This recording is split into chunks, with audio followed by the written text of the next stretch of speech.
À travers cette vidéo, nous allons voir ensemble comment déterminer les coordonnées du milieu d'un segment.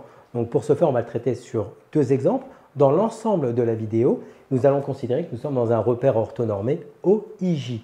Donc dans la première situation, nous avons le point de coordonnées A et le point de coordonnées B qui sont donnés. On souhaite déterminer les coordonnées du point I, milieu du segment AB. Donc pour ce faire, on va appliquer le rappel que vous avez au-dessus. Donc on va commencer par calculer l'abscisse du point I. Donc x de I, c'est égal à x de A plus x de B sur 2. Donc xi égale à 2, ça c'est xa, plus x de B, c'est 4 sur 2. Donc ça nous fait 2 plus 4, donc ça nous fait 6 sur 2. Donc 6 sur 2, c'est égal à 3. Donc ça, c'est pour l'abscisse du point I. Pour son ordonnée, donc yi, c'est égal à égale ya plus yb sur 2. Donc yi égale à 6 plus 4 sur 2. Et donc, ça nous fait 10 sur 2. Donc, yi, c'est égal à 5. Donc, les coordonnées, en fait, du milieu du segment B, c'est le point I de coordonnées 3, 5. Ici, on a représenté le point A, le point B. Puis, on a également ici placé les coordonnées du point I. Et on voit bien visuellement que I est le milieu du segment AB. On le traite sur la deuxième situation. Dans cette deuxième situation, ici, on considère les points A et C. Et ensuite, on souhaite déterminer les coordonnées du point B de telle sorte que B soit symétrique de A par rapport à C. Ça, c'est une question récurrente en devoir. Donc, en fait, ici, on a approximativement fait le repère OIJ. On a placé le point A et le point C. Donc, visuellement, c'est juste nous donner une idée. Et donc, en fait, on va conjecturer déjà le placement du point B pour nous faciliter nos calculs. Si on nous dit que B est le symétrique de A par rapport à C, ça veut dire qu'en fait, B, c'est le symétrique de A par rapport à C.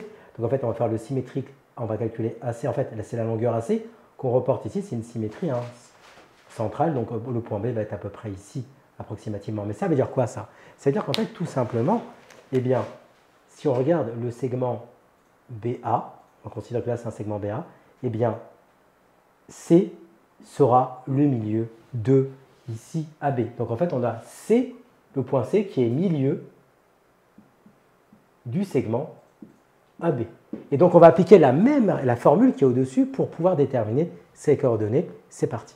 Comme C est milieu de AB, alors x de C égale à xa plus xb sur 2.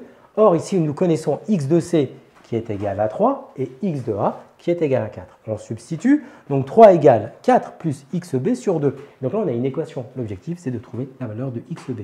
On peut faire un produit en croix, sans souci, ou alors, ici, je vais plutôt écrire 3 sous la forme 3 sur 1. D'accord, ça reste identique. Et je vais mettre tout au même dénominateur. Donc tout va être sur 2. Donc là, comme j'ai mis 3 sur 1, ça reste identique. Je fais x2 ici, x2 ici. Donc ça nous donne 6 sur 2 est égal à 4 plus xb sur 2. Tout simplement pourquoi? Parce que si vous avez grand A sur B qui est égal à C sur B, où A, B, C, D ici sont des réels, avec bien sûr B qui est forcément ici différent de 0, ça c'est très important, alors on pourra dire que A est égal à C. Donc en fait ici on a le quotient, on a l'égalité de deux fractions qui ont le même dénominateur, donc c'est forcément les numérateurs qui sont égaux. Donc ça nous fait 6 égale à 4 plus xb, donc ça nous fait ensuite une équation pour trouver la valeur de xb. Donc 6 moins 4 est égal à xb et enfin xb est égal à 2. On reproduit le même raisonnement pour obtenir la valeur de yb. Donc on a dit que C était ici milieu de AB, donc y de C est égal à y de A plus y de B sur 2. On remplace avec les informations que nous connaissons, donc ça nous fait 6 est égal à 8 plus yb sur 2. Ensuite, on va mettre 6 sur 6 sur 1. L'objectif, c'est d'avoir tout au même dénominateur, donc on va tout mettre sur 2. Donc ici, c'est pour ça que je fais x2 ici, x2 ici, donc ça nous fait 12 sur 2 égale à 8 plus yb sur 2. Ici, vous avez l'égalité de deux fractions, avec les dénominateurs qui sont égaux et qui sont différents de 0, bien entendu. Donc, c'est les numérateurs qui sont forcément égaux. Donc, ça nous fait ici 12 égale à 8 plus yb. Donc, enfin, 12 moins 8 est égal à yb. Et donc, finalement, yb, c'est égal à 4. Donc, en fait, ici, ça veut dire quoi? C'est-à-dire que les coordonnées du point B qui est symétrique du point de A par rapport à C, ces coordonnées du point B, on va pouvoir les noter de la manière suivante. Ici, 2 et 4. Et enfin, on a ici représenté le même schéma, mais avec des valeurs exactes en termes de représentation sur un repère orthonormé. Ici, OIJ, on voit bien cette même représentation qui est donnée et on lit bien les coordonnées du point B facilement qui sont ici de 2 et 4.